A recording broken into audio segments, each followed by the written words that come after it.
Hello, friends, and welcome to the Friendly Show. I am your host and friend, Lee, and today is episode 100.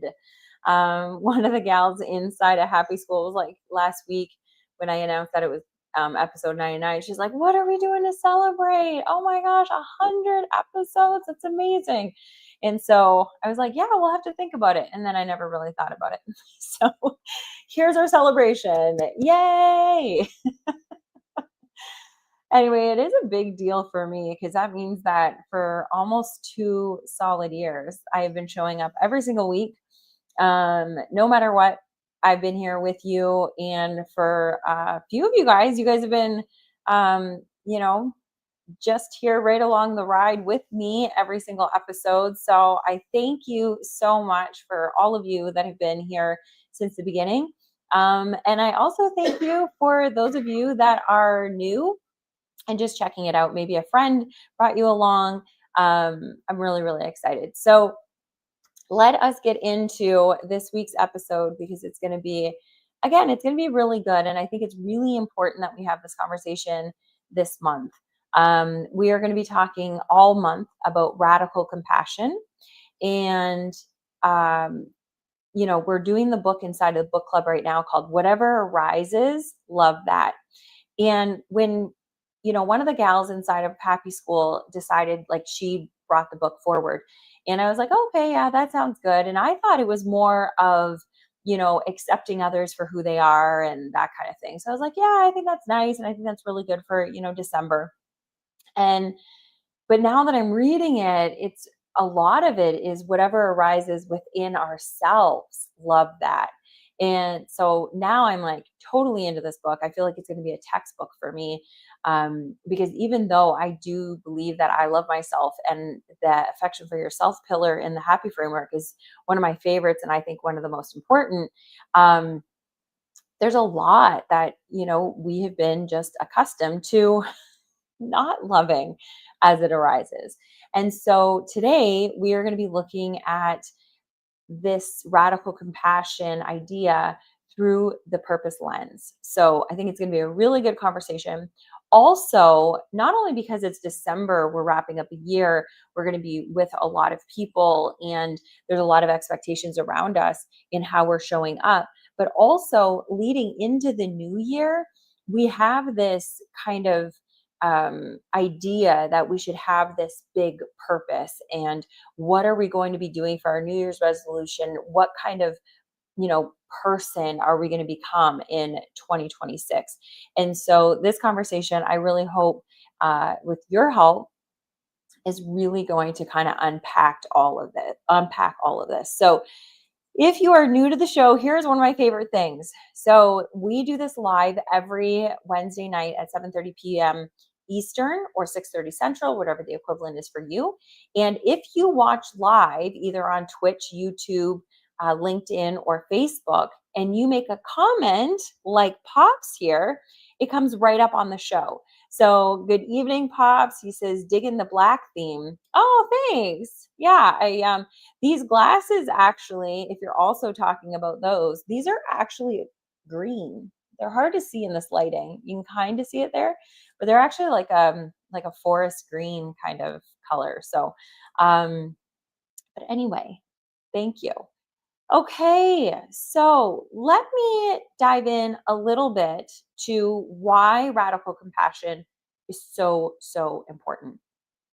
One of the things that we kind of think about when we're talking about purpose is we think about like having to have clarity on what our purpose is. And we've talked about this a lot on this show. And what if we didn't have to have clarity around purpose? What if we didn't have to have pressure on it?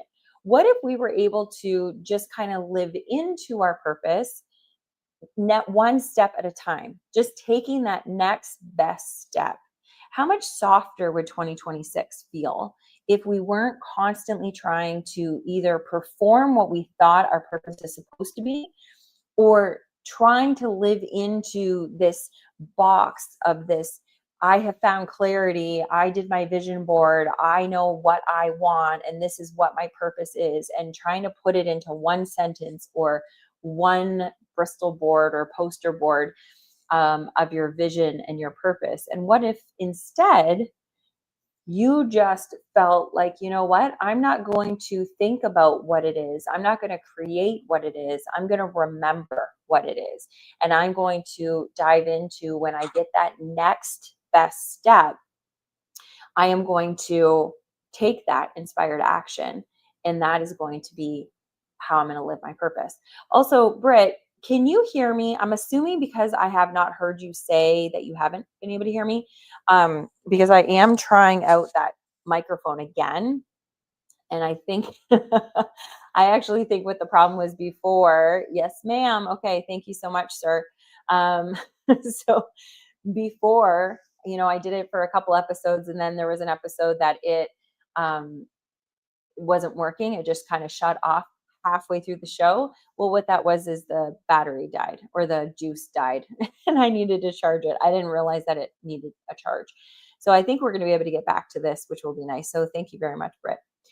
So really what we need to be is, in order to be able to have that inspired action and have that creativity where you know what your next best step is, not just the next step that you think you're supposed to take, is you need to be in a safe feeling. Your nervous system has to feel safe in order for you to be able to take that next best step. Otherwise, it's all going to be reactive. Otherwise, it's going to be all out of fear, and that is not where your purpose lives, right? And so when we're in constant survival mode, we're not able to access those other pieces of what we need in order to live our quote unquote best life, not our Instagram best life, but our actual most aligned best life. And radical compassion opens up these pathways for us, for intuition, for inner direction, for us to be able to have this kind of long-term vision, because that's already within us. Whatever's on our heart is meant for us. I truly believe that. And once you start believing that, you'll start looking at your inner guidance a little differently. Because for me, it is not on my heart for me to be a doctor. It is not on my heart to be a football player. It is not on my heart to be a artist. None of that is on my heart to do, because they're not meant for me. But me being a coach is absolutely on my heart. That is absolutely meant for me. Me being even a podcaster, I didn't know that, but that is on my heart. That's why we're at episode 100, because that is for me. This is the way that I'm supposed to be showing up. And we were just talking in Mastermind yesterday. I was talking to one of the gals in there, and we were kind of trying to get through, like, what is the next step in order for her to be stepping into this purpose that she wants, that she's had this vision for a long time. And she's like, I think I need to research more. I need to figure this out. And really the truth of the matter is that she just has to start doing it. And Britt, you'll appreciate this because I learned this from Mel, is you need to start messy. And you need to just start. And it's not going to look pretty. It's not going to be perfect, but it is going to be that first step. And when you take that first step, then the next step reveals itself, right? And so purpose is quiet. Purpose is something that is there for you to access if you want, if you're quiet enough to see it. Self-criticism is loud. Self-criticism is going to jump every time you take that first step and say, are you sure that's the step you're supposed to be taking? Are you sure this is for you? Are you sure you're good enough for this? That is loud. And what radical compassion does is it quiets the noise. It quiets that self-criticism. When you hear is this for you? Are you sure? Are you good enough? Your compassion says, yes, I can do this. You're good enough. It's that inner cheerleader. And that's what we need in order to be able to reveal our purpose or our next step. And the other thing that we want to do is We want to stop having this kind of mission statement. You don't have to have it all in one sentence. You don't have to be, what is my purpose? Oh, here it is. It's just a way of being, and you know what that is for you. Okay. So going into 2026, when you're making whatever it is that you make, whatever, if you make a New Year's resolution, if you make goals, if you make the declaration that I'm not making any goals, whatever it is for you, think about just how you want to show up, how you want to feel, how you want to be in this world. And it's not because you want to look a certain way online, it's how do you naturally want to show up? And instead of saying, what should I be doing? Instead, you want to start thinking, who am I when I'm not at war with myself? Who am I when I am not trying so staying hard? Okay? So not what should I be doing, but who am I truly when I'm not trying to live up to other people's expectations, or even my own expectations. And so purpose really becomes clearer. We want this clarity, but instead of making the clarity, our purpose becomes clearer when we stop demanding clarity. I'm going to say that one more time. Our purpose becomes clearer when we stop demanding clarity, which sounds super opposite, right? Counterintuitive. That, like, well, no, how is that going to, how am I going to find clarity or become clear on my purpose unless I really demand of it, unless I really try? You don't have to. It will start on, like, revealing itself, unveiling itself for you if you can quiet yourself enough to be able to see that next step. And another thing that I've been thinking a lot about is, I believe that things happen for a reason. I truly do. But one of the things that I try to force, which is not good, is I try to force finding that reason while I'm in the thick of it. While I'm doing the thing, I try to think, oh, okay, well then, must be why this is happening. This is what my purpose is, or this is the next step that I'm supposed to take because of this.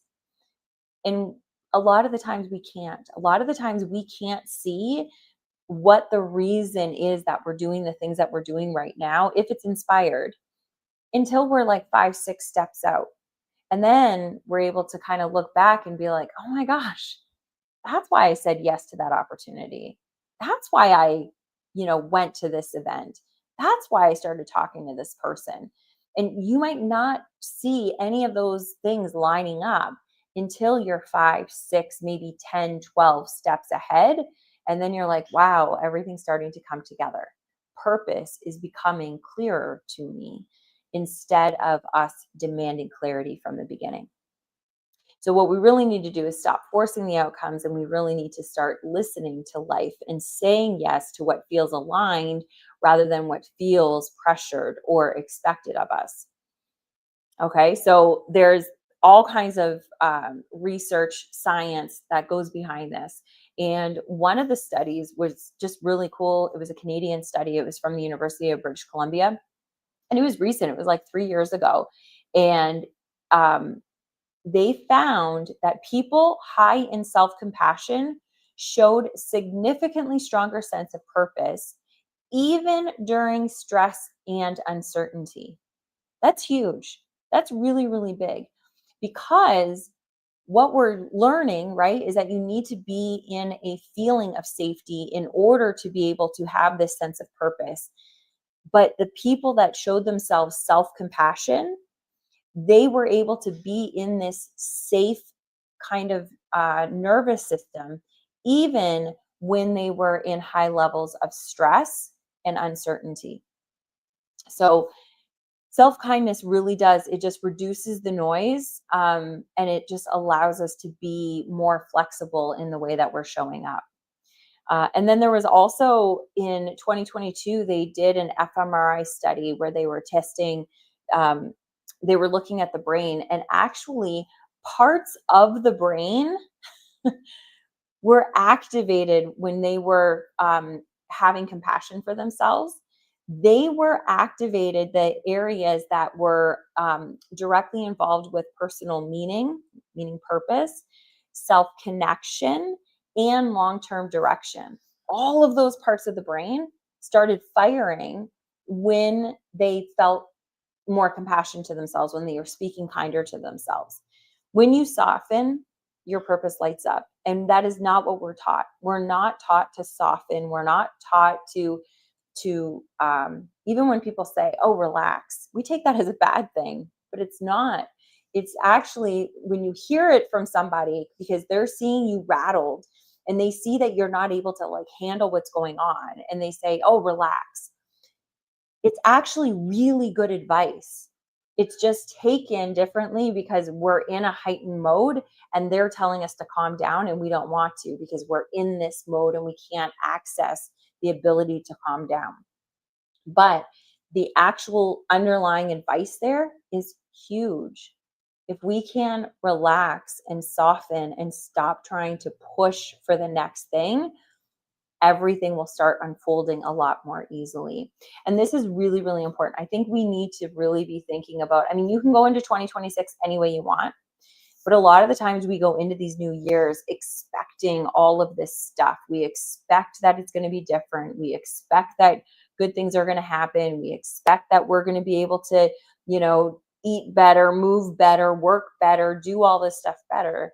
And if we could go into 2026 saying, you know what, this is going to be the year that I am just going to be kind to myself. That's it. I'm going to go at everything in my life with radical compassion and full on love. Love is the answer to everything. I can almost guarantee you that your life will radically change this year, next time, or this time next year.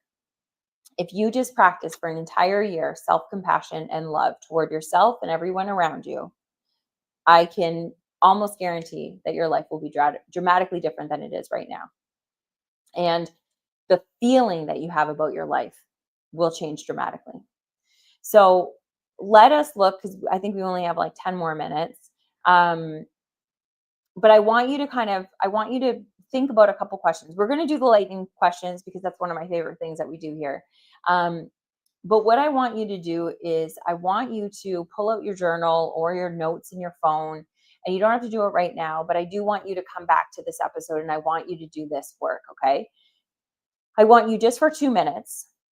I want you to put your hand on your chest. I talk about this all the time. I actually like just go onto my actual skin in my chest and I hold my hand there. And what I want you to ask yourself, what part of me is struggling for control right now? What part of me right now is needing control? And then I want you to offer compassion to that part. I don't want you to give it answers. I don't want you to get a plan of how you're going to gain control over it.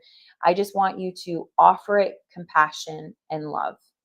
And then I want you to ask, if I didn't force anything, what would feel like the next kind step?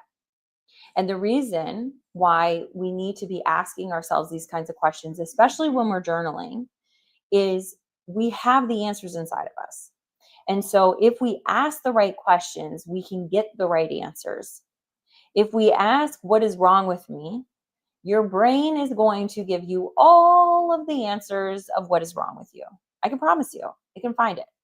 If you want to find out, why can I never get ahead? Your brain will find all the answers to tell you why you can't get ahead.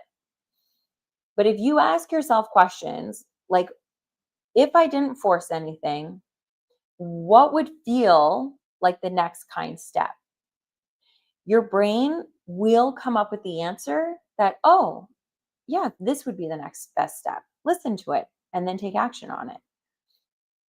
When we ask more constructive questions that are going to be aligned with the answers that we want to put us in the direction of where we want to go, you will get those answers.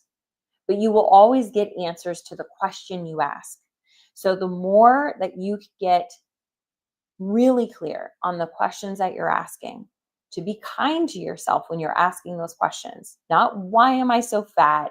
Why am I so lazy?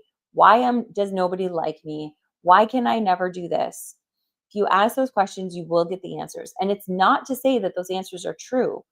You will just get answers to answer that question.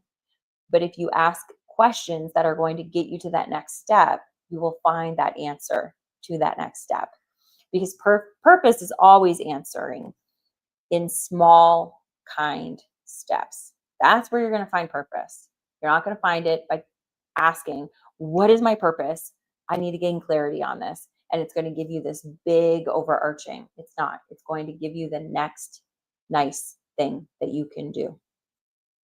So let me go ahead and I'm going to just pull up here Mr. Chat GPT. How do I get into that? I know the internet's working, so I don't know why this isn't working. Okay, here we go. So what I want to do is I want to get you a couple questions, and I got ChatGPT to ask the questions. That way I could also play the game. So I'm just going to grab the first three. I have not read these. I don't know what they are. And I'm going to put them inside of here. And I'm going to number them 1, 2, and 3. And then we're going to answer them together. So if you are new to this show, this is what we do at the end of every show. It's get to know your friends on the Friendly Show. And I'm going to put each question out, and then all you do is answer one, and then you give your answer, push enter, put it out there so it can start being a conversation. And then you can answer number 2, then you can answer number 3. I will be giving you mine verbally. And if you're watching this in the replay, play along anyway. And I'm always the one that is reading and commenting on all comments that are in this show. So go ahead and do that. So number 1 is, where do you feel the most pressure to figure out your purpose, and who taught you that pressure? Ooh, that's a good one. Okay. So number 2, let me get that question. And number 2 is, if purpose could only be found through gentleness, what would you need to unlearn? Oh, that's a good one too. And then number 3 is, what part of your life feels like it's trying to naturally unfold, but you keep interfering? Oh man. Okay. Thanks, ChatGPT. You hit it out of the park today. I love all 3 of these. So the first question, I'm just going to see if any of you guys started answering already. No. Okay. So for the first question, it was, where do you feel the most pressure to figure out your purpose, and who taught you that pressure? Okay. So where do you feel the most pressure to figure out your purpose? I think the most pressure is, for me personally, is figuring out my purpose of like how I'm going to make money through my purpose. That's where I feel like there's the most pressure. The things that I do, I don't feel pressure at all in stepping into what I'm doing. But it's very easy to step into it because I'm not having to like think about how to monetize any of it. I don't get a dime for this show, so like there's a lot of things that I do that I'm not monetizing, but I feel like there's a pressure there. And who taught me that pressure? Society, for sure. Like, society tells you that first of all, yes, we need to make money in order to be able to like provide food and shelter and all of those things. But then also there is this societal thing that like you should be making this amount of money, if it's truly your purpose, all this kind of stuff. So society, social media, all of that, that's what I think has taught me that there should be pressure in how much money you're making for what you should really be doing as a livelihood. And it's interesting because I know that there is not a, once you hit a certain threshold in money, you actually do not become happier. And that number has risen a little bit with inflation, that you do need to make a little bit more money, because what it is you need to be able to cover all of your living expenses, and not your living expenses, just basic needs of food and shelter, and the necessities in life for you to feel safe and secure, but not meeting up with the Joneses, not competing with anybody else. So it's not like you have a $1.2 million home and you have to keep up. And if you can keep up with those payments, then you don't have to make any more money. You actually don't need that much. You just need, it used to be, I think, $60,000 American a year. And then anything over that never really increased your happiness. I believe the number might be closer to $72,000 now. And then anything after that is really not giving you any more happiness. Yes, you can purchase more experiences, which, is a lot of fun, but it's not a necessity in order to increase happiness. You really need to just feel secure and safe, and able to be able to have this kind of ability to do what you want to do when you want to do it. Um, but even working a 9 to 5 job and making this money is enough. You don't have to be, having this freedom that everybody's talking about, that you're only working an hour or two a day. In fact, the people that work that way, the people, and again, this is not everybody, right? There's some exceptions, but the majority of people that have tried to make enough money that they don't have to work another day in their life, they do that for a very short amount of time, and then they realize, I don't have purpose. I need to go and fill my day with something else. And so they may not go for another job, but they're going to start volunteering. They're going to start mentoring. They're going to start filling their day with more hours of doing something of service to other people, because that is where we find our passion. That's where we find our aliveness. And it is not by sitting at home or sitting on a beach reading a book all day long. It is by being of service to others, and helping others is a big part of happiness. So the second question, let me just see if anybody else has answered anything. Oh, we have. Okay, here we go. So, we've got a couple. Okay. So Pop says, my life in relation to disability, life taught me this. So that is okay. So the question was, I'm just going to reread it. Where in your life you feel most pressure to figure out your purpose, and who taught you that pressure? Okay. So Pop says, my life in relation to the disability, life taught me this. Okay. So this is really good. So knowing that you have a disability, knowing that you have physical limitations to what you can do, how much time you can spend. I know, Britt, with you, it's how much time you can actually stand and do the things that you want to be doing. So life taught you this. That's fine. But this is a really good opportunity for you to be able to soften a little bit and quiet a little bit and say, what is the next kind step that I can be taking? And really just listening to yourself, and then taking that next step, instead of either trying to push it or resisting it, because you know that you have this limitation of what your expectation used to be before the disability, right? So again, I don't have all the answers. I don't really have many of the answers. I know that you have all the answers, right?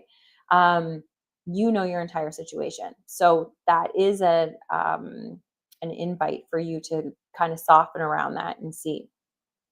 So then the second question is, if purpose could only be found through gentleness, what would you need to unlearn? For me, I would have to unlearn. Um, I have been a kind of type A, that it's like goal, check it off, and then move on to the next thing. And this constant moving to the next thing, I need to revel in the journey a little bit more for me. Pop says, reacting instead of thinking first. That's a really good one. Again, we can only really do that when we're slower, right? So that's really, really good.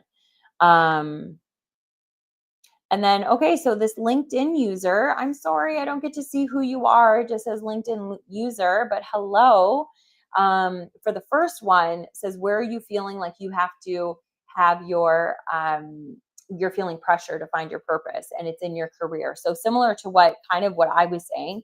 And they say teachers, I suppose, kind of put that into you. So am I assuming that you're a student right now? Or are you not a student? Are you graduated and you're still having that you need to find your purpose through your career? And then the last question was, what part of your life feels like it's trying to naturally unfold, but you keep interfering? For me, it really is this happy school. It just keeps evolving even when I'm not kind of doing a lot with it. And then I'm trying to like fit it into this box of where I think it should be or what we should be doing. And I just had that conversation again in Mastermind yesterday. And I was like, I need to just let this unfold the way that it is naturally going. So that's for me. Pop says, just having a simple and peaceful day to day existence. That is beautiful. Okay. So that's kind of what you feel like is naturally unfolding, because that's awesome. For me, I really do believe that that's a huge one, Britt, is that we interfere with that the most, because that is what we're meant for. We're meant to live a more peaceful day-to-day existence. So that is wonderful. Oh, Heather, hello. Hello, hello. Okay, awesome. Um, okay, so those are beautiful. We are going to wrap up. Heather, I didn't get the other questions answered from you. I just got number one, which is totally fine, but we are going to log off. But please go ahead and answer those two, the last two, either for us in the comments, and I will check back and reply to you, or you can just do it on your own. But I think they are really important questions for us to be asking, especially as we're going into the holiday and especially going into this new year. When we say new year, new me, let's do new year, true me. Like, let's just be who we are and not trying to be anything else. Just remember and come back home to ourselves. And the only way we're going to be able to do that is through radical compassion. So make sure that you come on back next week, next Wednesday. We're going to be talking about radical compassion again. We're going to be talking about partnerships. And this is especially in December is going to be super, super important. So make sure you bring a friend, come on along, have a really good conversation with us. And there will be tips and tricks and things that we really need to be doing in order for us to have radical compassion with all the people that we're going to be coming into contact with this month. I love you guys so much. Thank you for being here. And I will see you next week, or I will see you tonight in Happy School. Bye.